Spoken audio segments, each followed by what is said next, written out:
Concretaron entre 7 y 11 robos con una ingeniosa modalidad de estafa que les permitió obtener más de 230 millones de pesos. Es conocida como la banda de los falsos Brinks, quienes simulando ser vigilantes privados llegaban solo minutos antes que los reales guardias de la empresa de transporte de valores y retiraban grandes remesas de dinero desde varias empresas. El reportaje es de Jaime Figueroa, Gabriela Salas y Max Frick.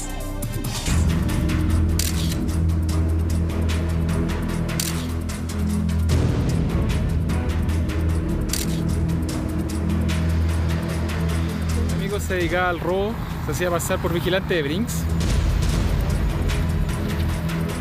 Descubrieron una artimaña que les abrió un sendero hasta una verdadera mina de oro, usando incluso camiones de valores falsos. Solo necesitaban unos trajes azules, credenciales de Brinks y mucha personalidad. Eran verdaderos actores a quienes las víctimas incluso saludaban y hacían pasar a las bóvedas, sin saber del engaño. El día que estos sujetos concurrían era coincidente con respecto a la empresa de valores, teniendo en conocimiento los protocolos que estos transportes de valores mantienen.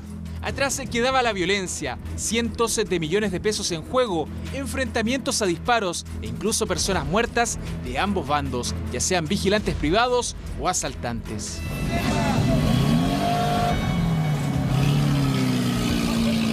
Nosotros detenimos porque sentimos el ruido, giramos y el primer giro ya venía el primer balazo. Es necesario andar armado, es muy riesgoso. Esta era la fórmula que cuan ecuación matemática tenía siempre el riesgo de fallar si equivocaban algún cálculo. Por ejemplo, extender el tiempo planificado para el atraco.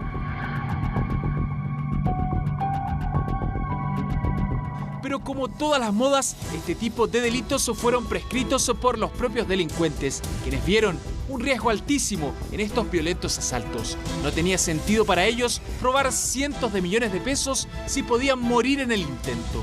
Un colombiano le pegaron un tiro, lo cogieron robando aquí justo en la entrada del hospital.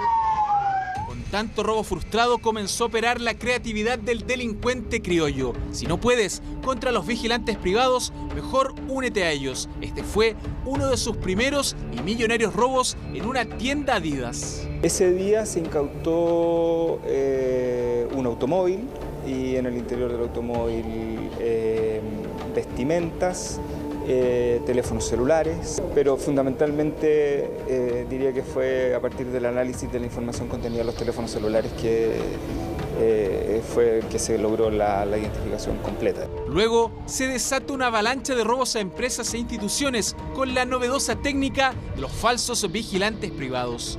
En esta imagen se ve cómo llegan al hipódromo de Independencia a bordo de uno de los camiones que están refaccionados para simular uno de la empresa Brinks. Este sería uno de los últimos intentos antes de ser identificados. Pese a la estricta planificación, el robo fallaría, pues serían descubiertos por sus falsas credenciales.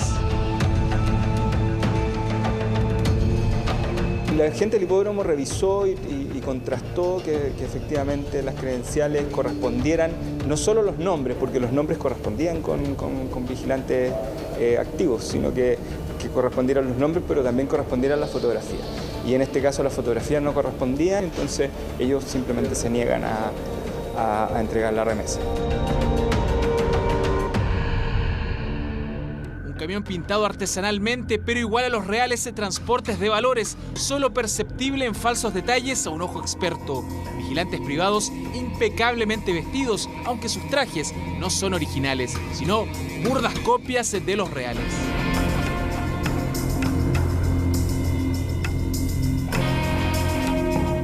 Claro que esto sumado a credenciales robadas y certeras rutas y horarios para recoger remesas en la Vega Central, supermercados, grandes tiendas de retail e incluso el hipódromo le hicieron acreedor a esta banda de suculentos botines sin siquiera sacar un arma para intimidar. Ahora la táctica es el engaño. Alrededor de 230 millones de pesos del año 2018 a la fecha que fueron sustraídos, como dije anteriormente, en forma sigilosa y con el timo del engaño a las personas. ¿Cuál actores de reparto estos falsos vigilantes privados operaron durante 2 años en toda la región metropolitana, accediendo a las bóvedas y cajas fuertes de una docena de empresas, engañando a sus víctimas? Delitos con características de hurto se suman en la Fiscalía de Foco Centro Norte, pero es difícil rastrearlos, siempre caracterizados con gorras y lentes. Sus rasgos físicos quedan ocultos. Efectivamente, se trata de una persona que resultó bastante difícil de ubicar. Se trata de un sujeto bastante hábil y que había logrado esconderse de la policía durante varios meses. El actuar tan a sobreseguro empieza a frustrar un par de planificados robos. La ambición comienza a ser el peor enemigo de la banda de los falsos vigilantes privados, por lo que su líder se autoexilia por un tiempo. Su paradero es desconocido.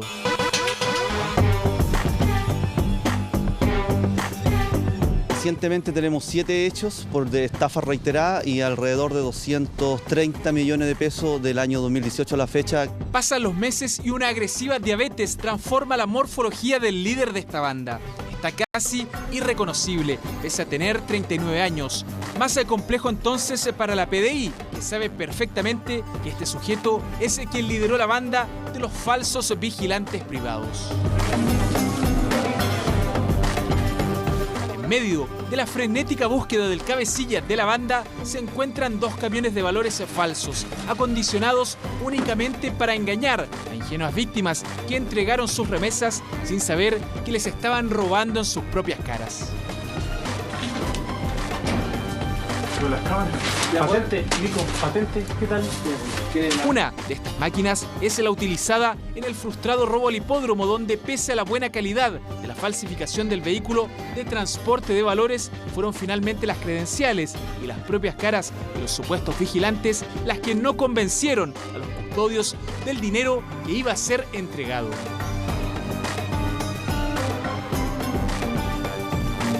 Y al menos externamente sí parece un vehículo de transporte de valores. Sí, el imputado Peña efectivamente es una de las personas que viajaba en el interior el día que llegaron al hipódromo Chile. Ha llegado el día. La Brigada de Robos Centro Norte ya ubicó al líder. Es hora de atraparlo.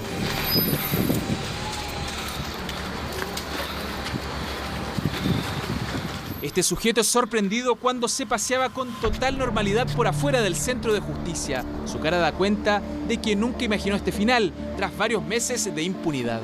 Mi amigo se dedicaba al robo, se hacía pasar por vigilante de Brinks. Lo que extraña profundamente a los investigadores es el origen de las vestimentas encontradas en la casa de Eduardo Peña Silva, lo único real de esta farsa montada por un ingenioso ladrón. Estamos viendo dónde se produce esta fuga de información o conocimiento respecto a cómo poder operar ellos. ¿Ellos nunca trabajaron en esta empresa? Por lo menos el antecedente que tenemos no son trabajadores ni ex trabajadores. Ya no hay tiempo para seguir engañando, menos sentado en el banquillo de los acusados. Es hora de responder por su ingenioso pero ilícito actuar. La Fiscalía es implacable y se solicita su prisión preventiva por varios delitos, entre ellos estafas reiteradas, por lo que el tribunal otorga la prisión preventiva. Produjo la detención en flagrancia de 2 sujetos, 2 imputados. En ese procedimiento se recuperó además evidencia que resultó ser muy importante para identificar al tercer partícipe del hecho que había ocurrido en diciembre. Ahora, ni todo el dinero robado podrá sacar de la cárcel a Eduardo Peña. Esto claro, a la espera de su juicio oral, donde habrá una condena para este verdadero actor, aunque no de profesión, porque más bien su trabajo era ser un timador delincuente que se hizo rico vestido como vigilante privado, de quien hoy no solo se le vinieron los años encima, sino también la propia justicia.